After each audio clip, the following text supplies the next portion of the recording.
चुप साधना। इस धरातल पर मनुष्य जीवन में बहुत सारी इंद्रियां मिली हुई हैं, कर्म इंद्रिय, ज्ञान इंद्रिय और उसके पंच विषय मन, बुद्धि, चित्त, अहंकार। इस तरह से 23 तत्व ये आत्मा के अलावा है। और इंद्रियों का जितना ही संयम किया जाता है उतना ही इंद्रियां बलवान होती हैं, उतना ही इंद्रियां ताकतवर होती हैं, उतना ही उसमें एनर्जी और विस्फोटक पावर आ जाता है। जीव को कंट्रोल कर लिया जिस मनुष्य ने, जीव का मतलब केवल भोग ही नहीं होता है, जीव से ही हम बोलते हैं। बोलने में अगर हमने संयम कर दिया तो जीव में इतनी ताकत आ जाती है कि जिसको जो बोल दो, जो कह दो, वो तत्काल हो जाता है। श्रृंगी ऋषि परीक्षित को श्राप दे दिए, उनका छोटा बेटा 5 साल का पुत्र, और वो संयमी था, संस्कारित था, वहाँ कुछ दोष दुर्गुण कुछ थे ही नहीं। और उसने जैसे बोल दिया, जो बोल दिया, वो फिर उसके पिताजी परीक्षित के यहाँ संदेश भेजते हैं कि मेरा बेटा ऐसा बोल दिया और हे सम्राट, आप अपनी व्यवस्था करिए। अब वह ऋषि भी उसके श्राप को काट नहीं सकता था, इसलिए उसने संदेश भेजा और अपने पुत्र को समाधि से उठने के बाद बहुत बोला वो ऋषि कि बेटा, वो बहुत धर्मात्मा राजा थे, क्यों तुमने ऐसा कर दिया? तो उसने तो बोल दिया था। उसके मुख में, उसके जीवा में इतनी ताकत क्यों आई थी? इसलिए आई थी कि उसने संयम किया था।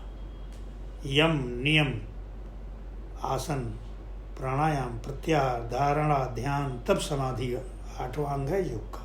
तो यम, यम माने कंट्रोल, कंट्रोल माने नियंत्रण, नियंत्रण माने संयम, और संयम में ही तप है, संयम से ही ताकत बढ़ती है, संयम से ही बुद्धि बढ़ती है, संयम से ही विवेक बढ़ता है, और संयम से ही जीवा में ताकत आ जाती है। जीवा को हम जितना नियंत्रित रखेंगे उतना ही उसमें ताकत बेशुमार बढ़ती चली जाती है। गांधारी ने जीवन भर किसी को देखा नहीं, उसने एक इंद्रिय आँख को नियंत्रित किया था। उस आँख से उन्होंने संसार को देखा नहीं, और उस आँख में इतनी ताकत आ गई थी कि वो दुर्योधन को उसका बड़ा बेटा दुर्योधन था, और दुर्योधन को उसने कहा, बेटा तुम्हारी जंघा तोड़ना, भीम तो तुम्हारी जंघा को तोड़ देगा, और तुम नंगे होकर मेरे सामने आ जाओ तो मैं तुमको वज्र बना देती हूँ, और फिर भीम तुम्हारा बाल भी बांका नहीं कर सकता। इतनी ताकत आँख के संयम करने से अगर हो सकती है, तो आँख तो एक इंद्रिय है, एक सेंस ऑर्गन्स है, एक ज्ञान इंद्रिय है, लेकिन बहुत सारी इंद्रियां हैं, बहुत सारी कर्मेंद्रियां हैं, बहुत सारे उसके विषय हैं। उन सबको नियंत्रित कर, एक इंद्रिय को कंट्रोल करने वाला मनुष्य इस संसार में चमत्कार कर सकता है। तो चुप जिह्वा को जितना संयम में हम रखते हैं, चुप साधना शास्त्रों में बताया गया है कि मनुष्य को जितना ही कम खाओ, गम खाओ, कम बोलो, कम बोलने वाला ज़्यादा बोलने वालों को परास्त कर देता है, ऐसा शास्त्रों का निर्देश है। तो चुप साधना में किसी भी बात को लेकर के जब भी हमें काम व्याप्त हो जाए, क्रोध व्याप्त हो जाए, उस समय हमें साइलेंट हो जाना चाहिए, चुप। क्योंकि आत्म तत्व का लक्षण है चुप। आत्मा कुछ बोलता नहीं, कुछ कहता नहीं, कुछ सुनता नहीं, कुछ खाता नहीं, कुछ पीता नहीं, वो तो दृष्टा है, बस दृष्टा, देखता रहता है। वो न कहीं आता है, न कहीं जाता है, न वो आने जाने वाला है नहीं, वो तो प्रबल है, दृष्टा। तो मनुष्य को अपनी जिह्वा इंद्री को नियंत्रित करने का फल शास्त्रों में बड़ा चमत्कारिक बताया गया है। हमें चुप साधना है, साधना। चुप को साधना कहा गया है।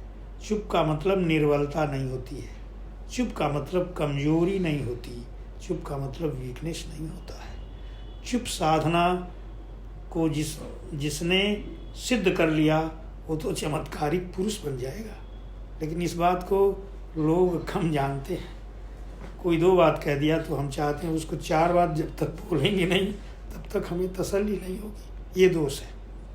मनुष्य को चुप साधना की शरण में जाने पर बड़ा चमत्कार उसके अंदर हो जाता है। वो चमत्कार करता नहीं। संत लोग चमत्कार में विश्वास नहीं करते। चमत्कार ऑटोमेटिक होता है, अपने आप चमत्कार हो जाता है। जैसे उस बच्चे ने परीक्षित को श्राप दे दिया, ऑटोमेटिक हो गया। तो चमत्कार चुप साधना में जितना ही अपने ये चुप साधना जिह्वा का है, वैसे अपनी इंद्रियों को, अपने सेंस ऑर्गन्स को, कर्मेंद्रिय को, पंच विषय को, शब्द स्पर्श रूप रस गंध, इन सब विषय को जितना ही हम नियंत्रित रखते हैं उतना ही ताकत बढ़ती है।